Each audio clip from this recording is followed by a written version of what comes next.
Ayun silang dalawa kung gulay.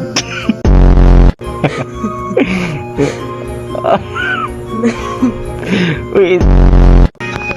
Ay. Sa tikilim na pa naiwan. Kinis oh. Ay, paglaruan nyo ng ata yan. Ay, ang tagal na to. Ay, ulog pa. Ay, puta kagis talaga. Wait lang nga, pin muna. Ay, ayaw pa natin mabed.